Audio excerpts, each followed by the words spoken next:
Salut à toi, c'est Clément. En 2007, Apple sort l'iPhone et il décide de sortir l'iPad en 2010.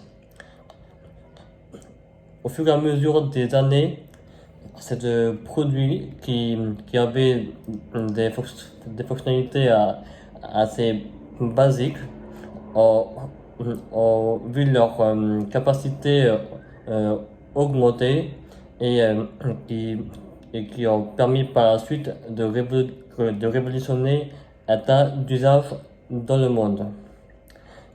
Mais en 2016, il a commencé à avoir un basculement grâce au jeu Pokémon Go, qui est un jeu en réalité augmentée. Et ce jeu-là, qui est disponible aussi sur Android, a permis de démocratiser la réalité augmentée, bien qu'elle soit, bien qu'elle ait été utilisée avant Pokémon Go par Snapchat et Instagram grâce à leurs filtres. Et, et quelques temps après le lancement fulgurant de Pokémon Go, Tim Cook, le PDG d'Apple, a commencé à montrer son intérêt pour la réalité augmentée. Et au fur et à mesure des interviews en 2016 et en 2017, il a continué de parler de cette technologie. Et Apple a décidé de concrétiser cela à partir de 2017 en se lançant massivement dans la réalité augmentée. Mais Apple, au fur et à mesure, ne s'est pas focalisé sur cette technologie, mais ils ont décidé aussi d'investir massivement et de proposer des fonctionnalités en rapport avec la technologie face tracking, aussi bien pour le grand public sur les différentes versions d'iOS et iPadOS. Dans cette vidéo, je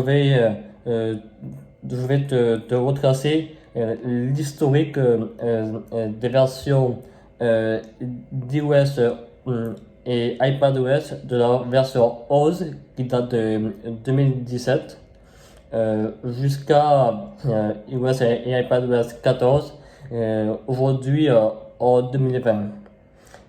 Et je vais te parler de deux aspects spécifiques concernant ces versions d'iOS, la réalité augmentée et le face tracking. Et on va ça maintenant dans cette vidéo.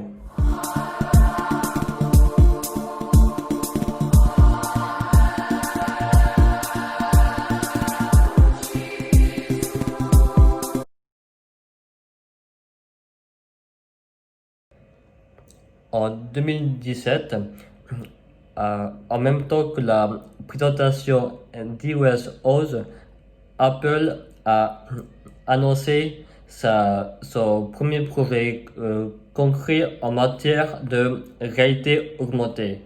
Et ce projet-là, c'est le framework ARKit, qui permet aux développeurs iOS d'intégrer de la réalité augmentée dans leurs applications iOS. Alors, le framework ARKit est compatible avec des iPhones et des iPads équipés du processeur A9 au minimum. Parmi eux, il y a l'iPhone 6S et l'iPad Pro de première génération. Et aussi bien entendu, il y a d'autres l'iPhone et l'iPad sont équipés d'une version de processeur amélioré jusqu'au processeur A13 aujourd'hui, et qui sont bien entendu compatibles avec ce framework. Alors, pour, euh, pour faire fonctionner la réalité augmentée, ARKit s'appuie sur les capteurs photo de l'appareil compatible, de son processeur central, le CPU, son processeur graphique, le GPU, et de ses capteurs de mouvement. Avec la première version de ARKit, la version 1.0 sur iOS 11, il y a eu quelques fonctionnalités assez limitées, comme la détection des surfaces horizontales, la possibilité uniquement d'utiliser cette réalité augmentée tout seul et pas disponible en réseau avec un autre iPhone et iPad compatible. Alors aussi avec le support du framework UIKit pour l'interface graphique des applications et aussi des frameworks SpreadKit et SceneKit pour des frameworks de moteur de jeu, si je peux dire, qui comprennent le support des rendus en 3D, des animations, de la physique, des collisions, etc. Et ce framework ARKit est compatible avec les langages Objective-C et Swift. Ensuite, encore en 2017, Apple a présenté et sorti l'iPhone 10. Et l'iPhone 10 a la particularité d'inaugurer un système assez complexe mais avancé à l'avant de l'appareil qui est la caméra TrueDepth. Et cette caméra qui est logée dans une encoche avec d'autres capteurs et tous ces capteurs permettent des fonctionnalités suivantes comme Face ID, c'est la reconnaissance faciale en 3D, les animojis, qui sont des emojis animés qui permettent d'animer ces emojis grâce au mouvement des muscles du visage de l'utilisateur, et aussi le support des photos en mode portrait à l'avant, qui était jusque-là réservé pour pour les iPhones équipés d'un double capteur photo à l'arrière, comme l'iPhone 7 Plus et l'iPhone 8 Plus. Ensuite, au printemps de 2018, Apple a annoncé une version améliorée d'iOS qui est iOS 11.3.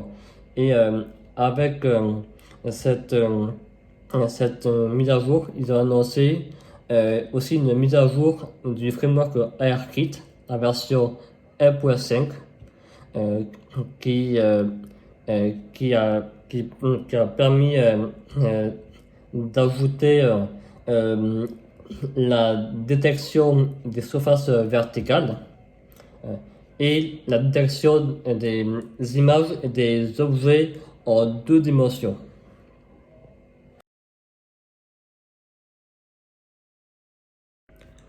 En 2018, Apple a annoncé iOS 12 et iOS 12 comprend plusieurs fonctionnalités pour le grand public et aussi pour les développeurs. Et je vais d'abord te parler nouveautés d'iOS 12 en matière de réalité augmentée et de face tracking pour le grand public. Alors, tout d'abord, iOS 12 a apporté une application de mesure. C'est en quelque sorte un maître en réalité augmentée qui permet de mesurer des objets et aussi de détecter des rectangles de petite taille et de pouvoir mesurer instantanément ces objets. Et bien entendu, la précision de ces mesures varie en fonction des capteurs photo de l'iPhone et de l'iPad équipés de cette application. Ensuite, iOS 12 a apporté le support des fichiers USDZ. Et le format USDZ a été développé par Apple et Pixar. Et ce format, c'est un format d'archive pour partager des ressources en 3D et en réalité augmentée. Il y a plusieurs sites internet qui existent et qui proposent des fichiers USDZ et qu'il est possible de télécharger. Ensuite, iOS 12 a apporté AR Quick Look. Alors, AR Quick Look, c'est un outil de visualisation d'objets en réalité augmentée sur une application Apple compatible. C'est-à-dire, il y a Safari sur le web. D'ailleurs, lorsque tu vas sur le site d'Apple, tu vas retrouver un bouton permettant de visualiser le produit Apple en réalité augmentée. C'est un exemple parmi tant d'autres. Ensuite, il y a eu les Memoji. Les Memoji, ce sont des animojis personnalisables et sous forme humaine. C'est-à-dire qu'il est possible de personnaliser la couleur de la peau, les cheveux, les yeux, etc. Et enfin, pour finir, les nouveautés d'iOS 12 en matière de réalité augmentée, de face tracking grand public, FaceTime a ajouté FaceTime pour la possibilité de lors des appels de pouvoir placer un emoji ou un memoji sur le visage de l'utilisateur. Ensuite, je vais te parler maintenant de la version 2.0 d'ARKit qui est sortie en même temps qu'iOS 12.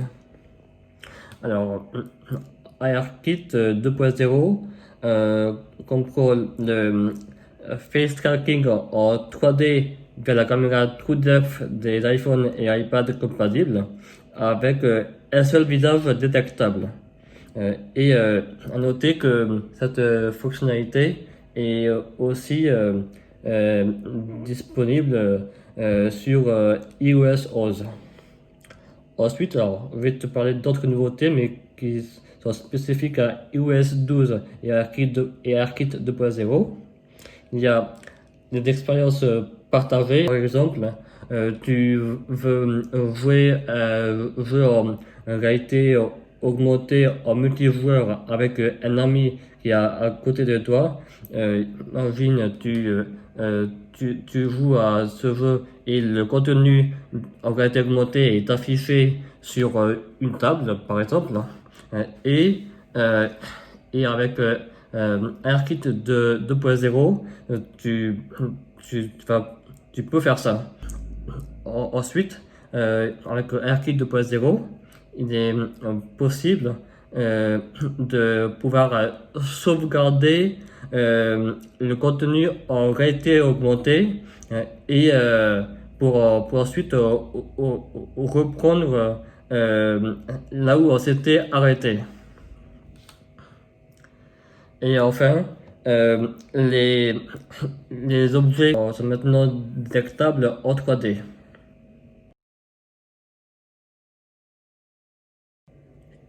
iOS 13 est à présent la version d'iOS qui a apporté le plus de nouvelles fonctionnalités en matière de réalité augmentée et de face tracking.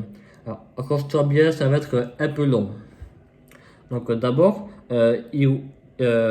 Apple a réservé iOS pour les iPhones et ils ont décidé de faire un système d'exploitation dédié pour les iPads qui est appelé iPadOS, mais qui est basé sur iOS. Alors, ensuite, pour la version 13.0 d'iOS et iPadOS en matière de réalité augmentée, alors sur l'application Plan, il y a la fonctionnalité Look Around qui est le Street View d'Apple. Mais à l'heure à laquelle je tourne cette vidéo, cette fonctionnalité est disponible uniquement aux États-Unis. Ensuite, il y a eu l'application Reality Composer, qui est une application qui permet de créer des rendus en réalité augmentée sans la moindre ligne de code. Et c'est très pratique pour par exemple, si tu es développeur, de prototyper un rendu en réalité augmentée pour pouvoir ensuite l'utiliser par la suite. Mais je vais en parler là. Mais d'abord, je continue de parler des fonctionnalités de Reality Composer. Donc, Reality Composer qui supporte les fonctionnalités des moteurs de jeu dont j'ai parlé tout à l'heure en te parlant de SpriteKit et SceneKit. Et donc du coup, cette application supporte le rendu en 3D, les animations, la physique, les collisions, le son, etc. Ensuite, sur cette application, il est possible d'importer des fichiers USDZ et de les utiliser sur un projet Reality Composer. Et enfin, avec la version 1.0 de cette application, il est possible d'exporter un projet ou des scènes d'un projet sous forme de fichier Reality. Et Reality, c'est un format, contrairement à USDZ, qui a été entièrement développé par Apple. Et ce format aussi supporte AR QuickLook. Ensuite, pour ce qui est d'ARKit 3.0, supporte la capture de mouvements en temps réel. Par exemple, tu filmes les mouvements d'une personne et à côté, et à côté tu décides de mettre un avatar en réalité augmentée et l'avatar reproduit exactement les mêmes mouvements que la personne que tu filmes en temps réel. Je vais te mettre un extrait. Ensuite, et aussi je précise, cette fonctionnalité est compatible avec les iPhones et les iPads équipés du processeur A12 au minimum. Donc, il y a par exemple l'iPhone XR et l'iPad mini 5. Ensuite, ARKit 3.0 supporte l'occlusion des personnes. Par exemple, lorsqu'un objet en réalité augmentée est derrière la personne, cet objet est caché. Et de même, si cet objet est devant cette personne qui est filmée, la personne est en partie cachée en temps réel. Là aussi, je vais te mettre un extrait et également cette fonctionnalité est disponible sur les iPhones, les iPads compatibles avec le processeur A12 au minimum. Ensuite, ARKit 3.0 apporte le face scalping en 3D toujours, mais cette fois-ci, jusqu'à 3 visages sont détectés au lieu d'un pour ARKit 2.0. Ensuite, il est possible, via ARKit 3.0, d'utiliser en même temps la caméra TrueDepth et une caméra arrière de l'iPhone et de l'iPad compatible. Avec ça, Apple a aussi annoncé Swift UI, qui est un nouveau framework d'interface graphique et qui est très pratique et qui permet d'économiser beaucoup de lignes de code. ARKit 3.0 est compatible avec ce framework. Il est aussi compatible avec un nouveau framework qui s'appelle Reality Kit, qui est pour un framework de moteur de jeu et qui lui est conçu entièrement pour la réalité augmentée. Alors, la version 1.0 du framework Reality Kit, la particularité de celui-ci, c'est que il est également possible de l'utiliser sans ARKit, parce qu'il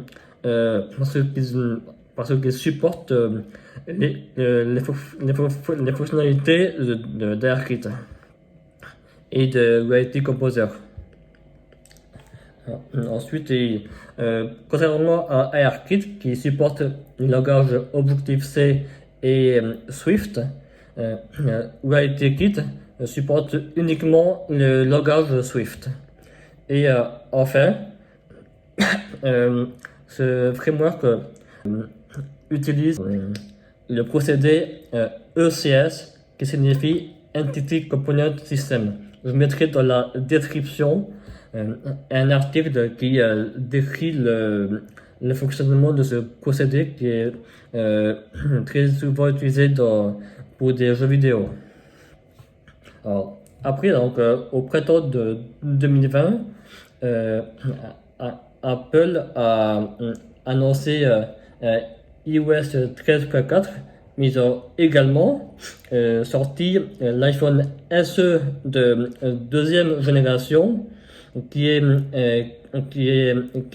en fait est un iPhone 8 avec un écran de 4,7 pouces, mais avec le processeur de la gamme iPhone 11, donc le processeur A13.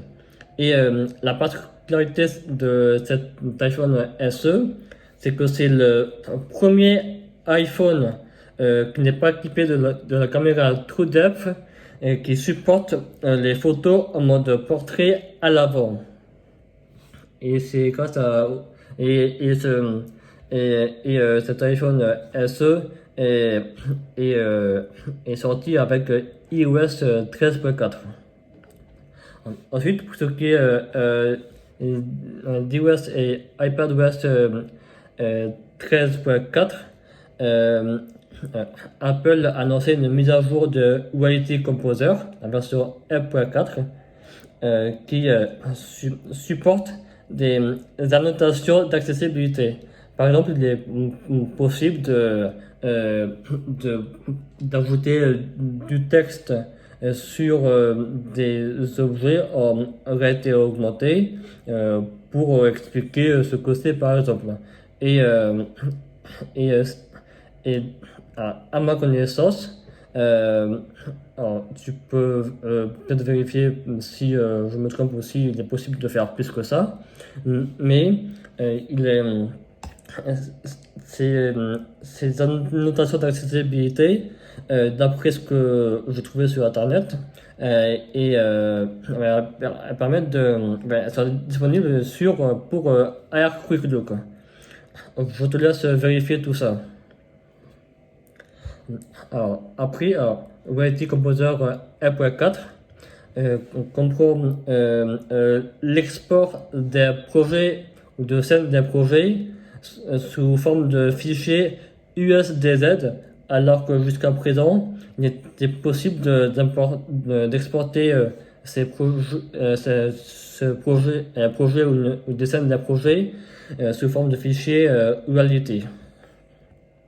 Alors, ensuite, euh, un mois, non, même avant la sortie de l'iPhone, du nouvel iPhone SE, Apple a sorti le nouvel iPad Pro, plutôt les nouveaux iPad Pro, qui sont équipés d'un scanner LiDAR à l'arrière de ces iPads. Et le scanner, déjà, le LiDAR, c'est une technologie qui est beaucoup utilisée dans les voitures autonomes. Et dans le cas de ces iPad Pro, le scanner LiDAR, jusqu'à une distance de 5 mètres, il mesure la distance du scanner des objets environnants jusqu'à une distance de 5 mètres, et ça permet de scanner des pièces et des objets en 3 dimensions. Et du coup, ça augmente grandement la précision des applications en réalité augmentée grâce à ce scanner LiDAR. Par exemple, je parle souvent à des profs de cet exemple. Imagine que tu veuilles afficher un chat en réalité augmentée sur un canapé physique. Avec un appareil non équipé de scanner LiDAR, le chat aura tendance à être affiché soit légèrement au-dessus du canapé, un peu en lévitation, soit une partie de son corps sera cachée dans le canapé. Alors qu'avec un scanner, dans ce cas-là, les iPad Pro, les nouveaux iPad Pro, et peut-être les futurs iPhone 12 Pro et 12 Pro Max, que je parlerai dans une prochaine vidéo, le chat aura plus de chances d'être affiché exactement sur le canapé. Alors, du coup, pour ce qui est des fonctionnalités spécifiques de Reality Composer 1.4 pour ces nouveaux iPad Pro, alors, il y a une option permettant d'ajouter l'occlusion des objets, c'est-à-dire que les objets en réalité augmentée peuvent être cachés en partie ou complètement par des objets, des pièces du monde réel. Et aussi, les objets en réalité augmentée se placent instantanément sur la surface que tu choisis sur Reality Composer, ou plutôt sur le type de surface, c'est horizontale, verticale, etc. Alors, ensuite, Apple, en même temps que la sortie en même temps que les nouveaux iPad Pro, a annoncé ARKit 3.5 et qui est disponible, qui est compatible avec seulement ces nouveaux iPad Pro. Et ARKit 3.5 ajoute l'API SceneGeometry qui permet de scanner des pièces et des objets en 3 dimensions. Ensuite, alors, pareil que OIT Composer, les objets auraient été augmentés se placent instantanément sur la surface que tu choisis. Et aussi, la capture de mouvement en temps réel et l'occlusion des personnes sont améliorées sans la moindre ligne de code, grâce pour les iPad Pro équipés du scanner LiDAR. Nous sommes maintenant en 2020 et récemment Apple a annoncé iOS et iPadOS 14 qui comprennent également des fonctionnalités en matière de réalité augmentée et de face tracking, également pour les développeurs et pour le grand public. Et donc pour ce qui est du grand public, iOS et iOS 14 spécifiquement sur FaceTime permet lors des appels FaceTime de donner l'illusion que tu regardes la caméra de ton iPhone et alors que tu es en train de regarder ton écran en fait. Et cette fonctionnalité s'appuie sur la caméra TrueDepth de l'iPhone, compatible avec le processeur A12 au minimum. Et la caméra TrueDepth analyse la position de tes yeux et du coup ça déplace tes yeux en réalité augmentée vers la caméra de ton iPhone. Alors, ensuite, l'application caméra donc pour iOS et iPadOS 14 cette fois-ci améliore le scan des QR codes. Alors, il faut savoir que en décembre 2019, le site américain 9to5Mac a pu prendre en main une bêta interne d'iOS 14 et ils ont pu vérifier des lignes de code dans certaines qu'il serait supposé qu'Apple préparerait une application avec le nom de code Gobi permettant d'afficher des données d'un produit à partir d'un QR code. Et il y aurait un QR code plutôt circulaire avec différentes formes. Et cette application serait compatible pour le moment, ou peut-être elle serait testée actuellement par Apple et par Starbucks. Ensuite, ARKit 4.0 a été annoncé en même temps qu'iOS et iPadOS 14 et ARKit 4.0 comprend un mode d'ancrage d'objets en réalité augmentée à partir de coordonnées géographiques.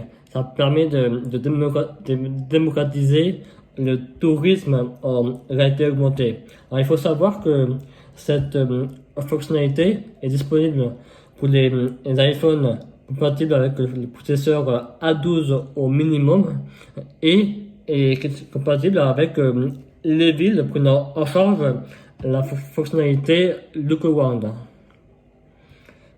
Alors, ensuite, je vais te parler du support du face tracking en 3D pour AirKit 3.0 jusqu'à 3 visages. Il est maintenant possible pour les iPhones, les iPads équipés du processeur A12 au minimum et non équipés de la caméra TrueDepth de supporter le face tracking en 2D, en 2 dimensions. Pour ces appareils-là, il y a par exemple, à l'heure à laquelle je tourne cette vidéo, les appareils compatibles sont les nouvelles iPhone SE, les iPad mini 5 et iPad Air 3. Et ensuite, spécifiquement pour un nouvel iPad Pro ou les appareils compatibles avec le scanner LiDAR, AirKit 4.0 comprend l'API DEF qui permet d'analyser chaque pixel de l'environnement qui est filmé pour analyser le degré de profondeur et donc d'améliorer l'occlusion des objets en réalité augmentée. Et enfin, pour ce qui est de la version 2.0 du framework Reality Kit, alors ce framework comprend les nouveautés de AirKit 4 dont je venais de te parler et aussi il supporte donc, les annotations d'accessibilité dont je te parlais tout à l'heure pour le Reality Composer 1.4 et aussi il y a une fonctionnalité de texture de vidéo. Alors, j'entends par là que à partir d'une vidéo, par exemple d'un immeuble qui est filmé, à partir d'un avatar ou de toute autre forme ou toute autre forme, cette forme-là ou cet avatar va pouvoir reproduire les mouvements de cet humain qui a été filmé auparavant mais ceci ce n'est pas en temps réel mais c'est à partir de la vidéo qui est enregistrée. Ça marche aussi pour d'autres choses comme pour des insectes, des animaux, etc. Et ça me fait penser que la série de films Arthur et les Minimoys, en fait, ils utilisent ce procédé parce que les Minimoys, ils ont filmé à partir de vrais acteurs qui ont été filmés et les mouvements de ces Minimoys sont ceux des acteurs qui ont été filmés en fait. Alors, on arrive maintenant à la fin de cette vidéo.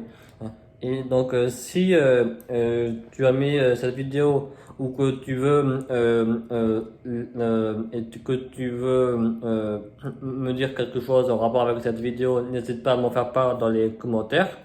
Et aussi, si tu veux que je te parle d'un sujet spécifique qui est en rapport avec les technologies émergentes en lien avec les outils Apple, aussi n'hésite pas à me faire part dans les commentaires. Alors, dans la prochaine vidéo, comme je te l'ai dit, je vais te parler des iPhone 12 Pro et 12 Pro Max qui pourraient être équipés d'un scanner LiDAR. Mais je t'en parlerai dans la prochaine vidéo. Et je te dis à plus pour une prochaine vidéo.